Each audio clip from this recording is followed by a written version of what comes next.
Ele tá de saída do Palmeiras, joia da base do Palmeiras, pode deixar o clube pra jogar na Premier League? Vamos ver, mas antes de tudo, deixa o like no vídeo, se inscreva no canal, bora pra notícia. De novo, hein? Hum. Nino, Paulinho, Luiz Henrique. Tem um monte de gente perguntando Luiz Henrique. Calma. Pô, Luiz Henrique é mais de 40 Ó, milhões de euros. esse fim de semana é o quê? Que dia que é hoje? Então, isso que eu ia ver. Hoje, do dia 8 de Campeonato abril. Russo, Dia 12 tem o jogo importante lá do Krasnodar contra o Zenit. Joga dia hoje. do- Hoje é Copa da Rússia. Não, mas é dia 12 o jogo pelo Campeonato Russo, que é um jogo que é decisivo para Domingo. as pretensões do título. É isso aí. Então, Domingo. torcedor do Palmeiras, você que quer saber sobre o Nino, você quer saber se vai ter avanço ou não, é um jogo chave no próximo domingo, Krasnodar e Zenit pelo Campeonato Russo. Se o Zenit ganhar, dispara. Se o Krasnodar ganha, ganhar, dispara. dispara. Se o Zenit ganhar, aí o negócio fica fica aquele bololô e aí vai ser muita emoção até o fim. O Palmeiras vai torcer pro Krasnodar porque o Krasnodar é verde. Não, mas aí pro Nino e pro Palmeiras não tem que torcer pro Zenit? O Zenit ser campeão, né?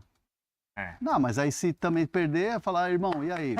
Bora. Já deu o que tinha que dar. Tal. Tentou. E aí, só pra explicar aí, Hernan, faltam ainda 7 rodadas na Liga Russa. O Krasnodar é líder com 52 pontos, o Zenit é o segundo com 51, ou seja, um ponto separa o Krasnodar do Zenit, mas ainda há margem de manobra caso o Krasnodar vença para o Zenit conquistar o título. É mais difícil, mas é isso. Lembrando, o Zenit campeão, há a promessa de facilitação de venda do Nino. Então, o palmeirense, de fato, apesar do Krasnodar ser verde, tem que torcer pro azul do Zenit. Mas o azul é palestra, né?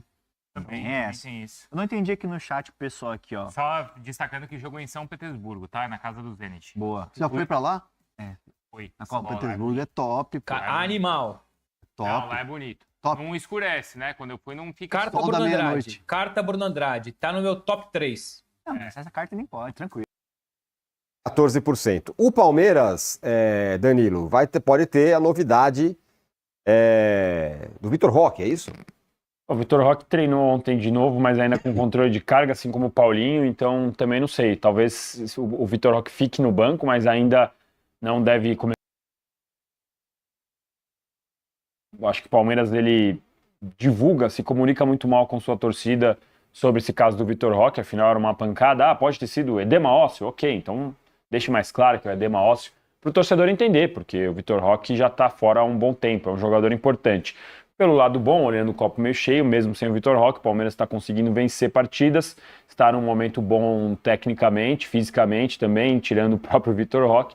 E junto com, a gente estava falando sobre administração de elenco em relação ao Brasileirão, o Palmeiras tem o Corinthians no domingo, também tem esse ponto, o Arias não joga contra o Corinthians, então o Arias certamente vai ser titular hoje. E aí, quando eu falo do Palmeiras em relação ao Flamengo, né, o Palmeiras não importa muito como é a primeira fase, o Palmeiras tem ido bem, né? O Palmeiras está indo para a sua 11ª Libertadores consecutiva. Nas últimas 10 estreias, o Palmeiras perdeu uma contra o Bolívar na altitude. São 6 vitórias e 3 empates. E dessas 6 vitórias, 2 contra o próprio Júnior Barranquilla. O Palmeiras vai enfrentar pela 3ª vez uma estreia de Libertadores nos últimos 10 anos contra o Júnior Barranquilla. Acho que o Palmeiras é favorito, tem ainda a possibilidade de jogar fora do estádio do Júnior, porque está na reforma para a final da Sul-Americana, então o Palmeiras joga em Cartagena. É um cenário, um cenário que o Palmeiras mais favorável do que poderia ser. Acho que o Júnior é o melhor time do grupo, tirando o próprio Palmeiras. Então é o jogo mais difícil dessa fase de grupos, mas vejo o Palmeiras vencendo hoje também. Olha aí as estreias do Palmeiras na Libertadores ultimamente. Só bons resultados, né? Não, teve um ruim lá. Em 2023 perdeu pro Bolívar. Mas de resto, ó. 3-2 contra o Sporting Cristal, 1-1 contra o São Lourenço, que o Palmeiras joga todo ano. Perdeu do Bolívar. Venceu o Tátira 4-0. Venceu o Universitário 3-2. Venceu o Tigre por 3-2. O Júnior Barranquilla 2 vezes, 2-0 e 3-0. Então os adversários aí do Palmeiras em estreias. Mauro. Estou aqui pensando, né? 11ª participação do Palmeiras Libertadores. Flamengo, 10ª consecutiva, né? Os dois viraram figurinha fácil, né, da competição. Finais, né? As últimas finais, os dois protagonizaram 2 finais. Das últimas 7, né? 4 com o Flamengo, 3 com o Palmeiras, 2 contra os dois. E por 2022 não foi por conta do Atlético Paranaense que eliminou o Palmeiras, senão seria de novo os dois, né? Aí brasileiro, você pega de 18 para cá, tirando uma SAF, uma pré-SAF, Botafogo e Atlético, só deu Flamengo e Palmeiras. Campeonato Carioca, o Flamengo disputou as últimas, acho que é 8 finais, Palmeiras 7, acho que é isso. No caso, Paulista e Carioca. Assim, tá tão na cara a importância da questão financeira, né? Assim, é tão evidente. Aí você tem assim, o momento do Botafogo, o momento do Atlético, o momento do São Paulo na Copa do Brasil, Corinthians na Copa do Brasil. Mas são uns espasmos assim, de outros grandes que conseguem ali, né, furar essa bolha eventualmente. Mas os dois estão sempre lá. Estão sempre lá. O Palmeiras fazendo ótimas fases de grupo, o Flamengo fazendo fases ridículas, mas estão lá. Né? Estão lá. Assim, é muito evidente. Eu acho impressionante a dificuldade que tantas pessoas têm para entender o seguinte, cara, tem que se reformular, tem que se organizar. Senão não vai ter jeito. Não tem milagre. Ah, mas vai chegar aqui um mecenas daqui, vamos virar SAF. O Cruzeiro, ontem venceu, legal, boa vitória. Ontem o estádio estava até mais cheio lá, Barcelona, uma boa vitória importante. Ainda mais depois da derrota que sofreu no final de semana. Mas olha o Cruzeiro, já praticamente está fora da briga pelo título brasileiro. A chance é meramente teórica hoje, né? Tem que ganhar muitos jogos, torcer para vários tropeços dos times que estão lá na frente. Com todo investimento. Então não é só o dinheiro, assim, é reestruturar o clube. Isso passa pela parte financeira e passa por outros setores também. Eu sempre digo, o Paulo Nobre não foi lá só colocou o dinheiro, ele reformulou o clube. Ele contratou profissionais, colocou pessoas em áreas estratégicas. Esse é o cara que reformulou o Palmeiras. Depois ficou muito mais fácil fazer o trabalho, para qualquer um. Para qualquer um, e os que virão também. Né? Foi uma iniciativa individual dele. Com o dinheiro dele e tudo mais, foi lá e arrumou a casa. Então, até quando? Vocês estavam falando um pouco do São Paulo. É o caso do São Paulo, com alguns personagens que têm que ser expurgados. Tem que mudar o sistema político do São Paulo. Não pode ser o mesmo a vida inteira, senão isso não vai mudar nunca. Aquela turma não vai largar o osso. Jamais. Pode tirar 3 ou 4 aqui, mas vai continuar o mesmo sistema. As do Cardeais, é o Corinthians com essa situação. Quando consegue tirar a turma que estava no poder há um tempão, entra quem? Augusto Melo. Aí sofre impeachment. Quem assume é o vice. Não muda a mentalidade. O Santos agora, o buraco. O Santos, é uma loucura. O Santos, com um estádio pequeno, arrecadação menor, potencial, torcida menor do que a do Corinthians, São Paulo, do que a do Palmeiras. Vai para onde isso aí? Aí sempre tem essa coisa, é como se fosse um coringa, sabe? Isso. Eu tenho um coringa aqui na mão, aqui, que é a SAF. O Vasco já jogou essa cartada. E olha a situação. Tá bem? Deu ruim. Né? E por aí vai, cara. Assim, esses dados, assim, que a gente vai vendo, eles são soltos geralmente de forma fragmentada. Por isso que eu tentei empacotar aqui. Quando tá no estadual, de falar, 8ª final, 9ª final.